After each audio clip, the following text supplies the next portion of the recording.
Well, it's a great pleasure to be here, and I feel transformed in a way because I used to teach Yelena on the MA course, and she often told me that she knows a lot more about Russian art than I do, and she's probably right, but I'm quite willing to learn, there's no doubt about it.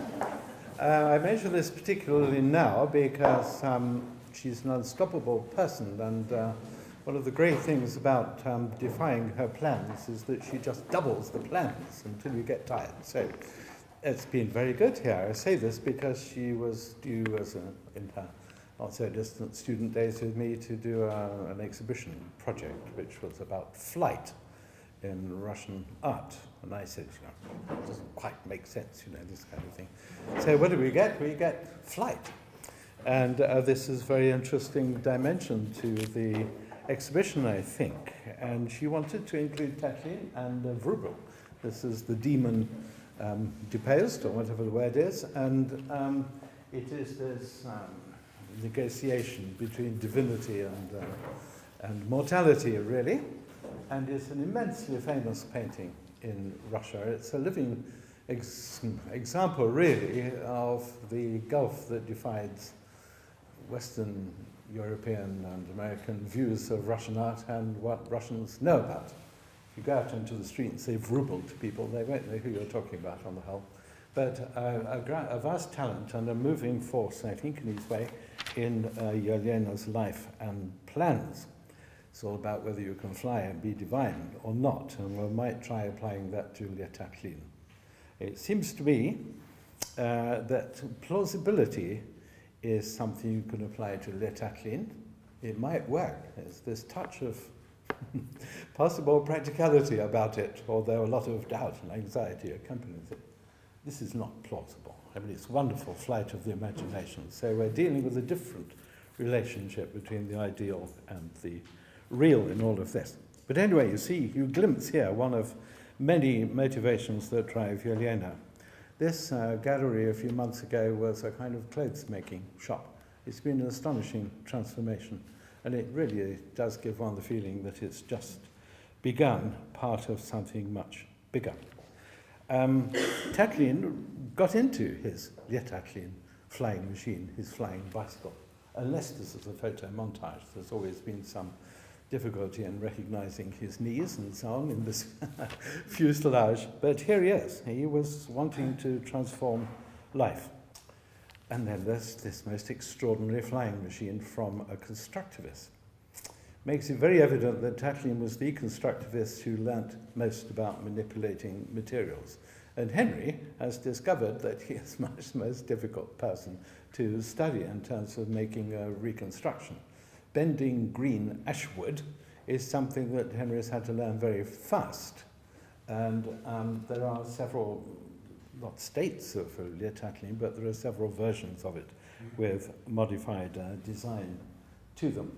So here is the original Tatlin, and I'll come back to that in a few minutes. You'll also see in this exhibition translations of poems by Vladimir Klebnikov. There's one of them has become a single line along this wall, and this is the poem that he dedicated to Tatlin. They had a very close relationship, and Tatlin always admired Klebnikov. And Klebnikov believed that the world of creativity was divided between inventors and followers. I'm afraid this makes us all followers, but it helped to make Tatlin an inventor who was happy to move outside the confines of conventional art world, if you like. Klebnikov was the most influential figure, perhaps, of the Russian futurist group. He declared himself, as many of you will know, president of the terrestrial globe, king of time. Quite a self-effacing man in other ways. And his poetry embraced theory of language. He was an innovator in the world of linguistics, really, studying the smallest conjunctions of consonants within words that would carry meaning. And he was fascinated by words' extension through time and how they changed. But he was also an ornithologist and a mathematician. He was a mathematician who became fascinated by what he discerned as rhythms in time through historical events and their shadowy subsequent impact. He believed in a kind of four-dimensional world, and he believed that artworks come from the future. Where else could they come from? You know, he was quite willing to turn back to front the sequence of events in one's normal view of the flow of time. He's one of the people who called himself a Budietlianian, which means a citizen of the future. It's subtly different from the Italian futuristi, which is a word that also got used in Russia. Citizens of the future. This is a page of notes by Klebnikov, which shows some of his calculations, and some of his verse even included calculations. And there's a short little poem, for example, about taking the square root of -1 and using it as a table. So anything could happen, really, in that respect, in a Klebnikov poem. So this dream of flight, it seems to me, has a lot to do with Klebnikov, partly at least, insofar as he's the man who pointed out to Tatlin that he was one hyperyear, which I think was 365 years, away from Leonardo da Vinci, and might well be a partial reincarnation. And this theme, this Da Vinci theme, haunted Tatlin rather than the flying machine, is of course in some ways a sign of that. Reconstructing these things is an extraordinary and difficult process, but you can see something quite amazing in Tatlin's outlook from these slides. This is 1932. The Dianyaka painting is, I think, about 1940, as far as I remember, maybe earlier. Tatlin with the wing of the glider that he was building in that tower that you see in the painting, which was in the Novodevichy monastery in Moscow. An extraordinary place to make an extraordinary thing, based partly on bird studies and so on, but working with experts in ornithology and aeroengineering as a scientific group, in a way. But hidden away up in this tower, it is quite an extraordinary thing. This is a photograph probably in the tower itself. So, surrounded by former religious convent, and a very beautiful one. The Dianyaka painting is a painting called Nikita, the First Russian Pilot. I think it has a longer title too, but he failed.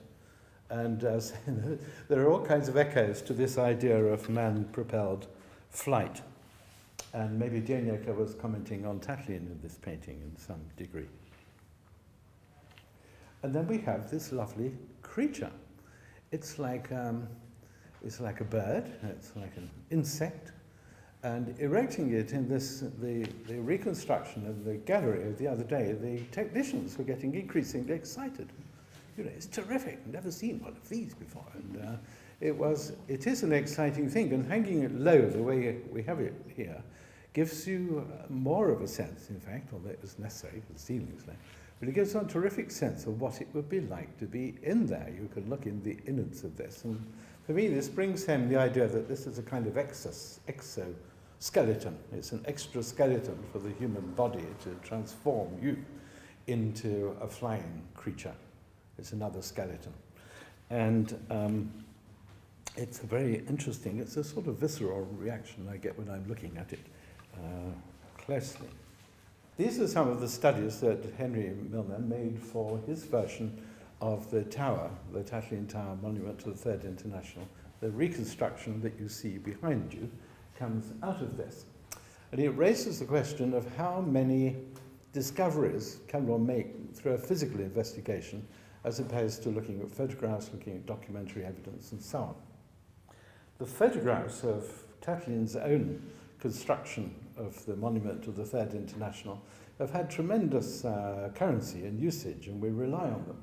Although I have found you can reinterpret them even after 30 years of thinking about this project. What these show, apart from anything else, and a very early discovery in this reconstruction, is this is the 1925 version of the tower, which was displayed at the Paris exhibition, and it's been under-researched. These are studies for it, and they are throughout compared with the original model for this vast monument to revolution that was to be the government centre for planet Earth. discovered almost at once that it actually has the shape of a cone that is tipped to provide one vertical edge. And the rest is built around this. This has never occurred to me, but it was done by a minute analysis of the positions of the different struts that hold it up.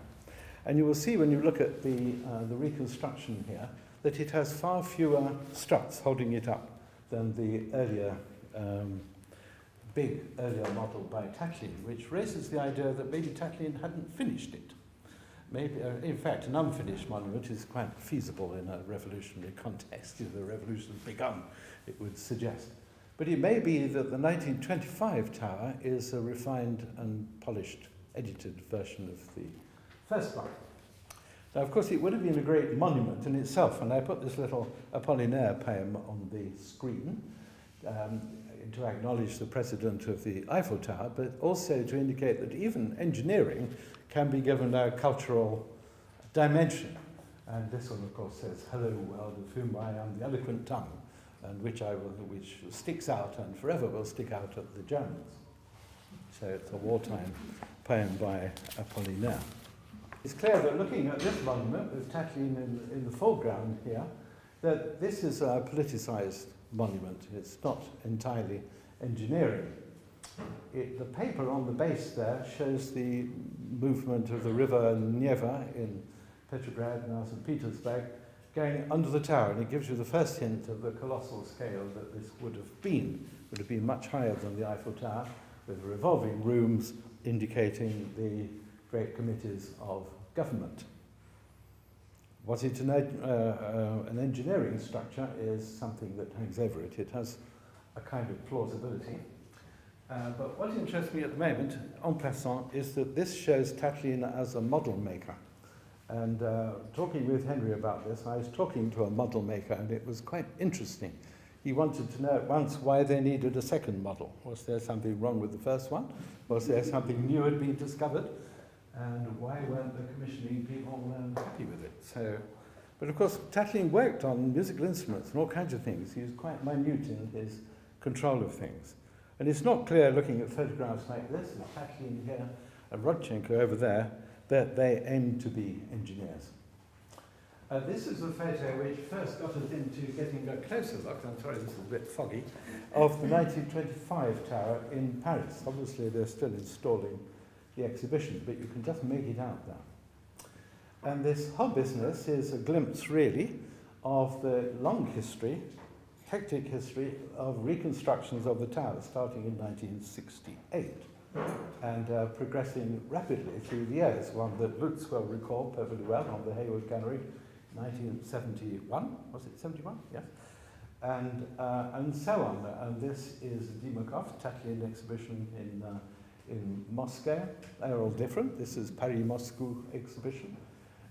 This is the exhibition in Düsseldorf. And it's as if they're reproducing. In fact, Ehrenberg wrote a story about Tatlin Tower reproducing and taking itself over the world. This is the RA Christmas card from 2 or 3 years ago. This is Henry's model. You can see at once that it's much simpler. All the possible removal of ribs and supports has taken place, so it's a more refined and simplified object in that way. And it was astonishing for me, one thing I discovered about this tower was that it folds up into a box. This, how big would you say, Henry? Well, anyway, about so wide and so deep and this high, with another piece which is simply a kind of spiral, so you can put flat on a circle, and you can walk them through the door with no trouble at all. It's as if Tatlin invented IKEA. It explained how he got to Paris, I suppose. That's right. Henry also worked, as we shall hear in a minute, with the Van Abbe Museum, and Willem Jan Renders at the front here, from the Van Abbe Museum in Eindhoven, doing constructions from Lissitzky, as particularly associated with the victory of the sun. Here, Lissitzky said that he wasn't going to finish this project in three-dimensional form, and he invited other people to do it. So these are some of the objects that we exhibited together in Eindhoven. Here you see the announcer. Here you see the time traveler. Here you see the grave diggers who bury the sun, and here you see the new man leaping forward. Making these in 3 dimensions released an enormous amount of energy. This is a slide I call the dancing girls. It's a rather sexist kind of thing because it's clearly androgynous, but it gives you a hint of the energy that comes out of these. Here's the man meticulously working on these things. There is all the information you need in the lithographs that Lissitzky produced, some of the drawings that goes with them. Sometimes the figures get identified as Mayakovsky in this case. And sometimes the studies for them already have this great energy. These are just these groups emerging in the workshop, and here's Henry wondering if something is going to fall on him in the Van Abbe Museum. And on the glass he constructed this sort of updating of the Leonardo Universal Man theme in a way, dynamic, anonymous. Immediately once started work on it, the energy of it was evident. It's a bit worrying sometimes when the pieces are on the floor, but eventually it went up on the window above the figures you see below there and visible outside at night. I want to finish really with this theme of Tatlin and the credibility or not of this wonderful gliding machine. He had the idea that children should be given these to learn to fly in, as they learn to ski so easily, or as newborn babies apparently will swim in a pool of water. But when it was Natalia Murray was telling me this reminiscence, when he started throwing up in the air his own son to see if he could fly, then you began to see what his wife had to put up with. But he thought that if we teach children to fly like this, then a whole population of flying Russians would emerge. It's fantastic, since it's 1932. There are a lot of big, heavy flying machines by 1932. And this wonderfully organic machine is quite the opposite. And it doesn't fight with the elements. This is the biggest of the flying machines. This was the Gigant, or the giant aeroplane, which was the biggest thing flying at the time. Here you see it, I think, in 1932, flying over the tanks and so on of the parade in Red Square. We're talking about Stalinist period, and you can see this heavy authoritarian flavour in this. This is a revelation after that, I think, the most extraordinary thing, and sponsored indeed by the government. This is Henry's version. If, when I stop speaking and everyone else stops speaking, you go over to the window and look this way, you can see this flying machine. Well, even from here, you can see that it's taken off from the tower. It takes very little imagination to see it setting off into the sunset. So let's just keep that on. I just want to give one small quotation. What is Henry doing in all this? What is the point of reconstructing these things? And I found an answer to the question in a way in this book about Klebnikov.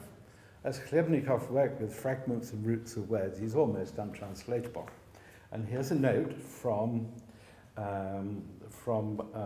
Paul Schmidt, who's a translator of Klebnikov verse. And he talks about this difficulty. And it refers to Henry really as much as anyone else.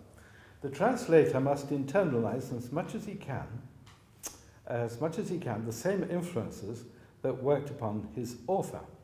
He must read the same books, visit the places he lived, imagine the noise and smell of his time, and then try to seek out or create simulacra in his own time, the time and space of a different culture and a different language.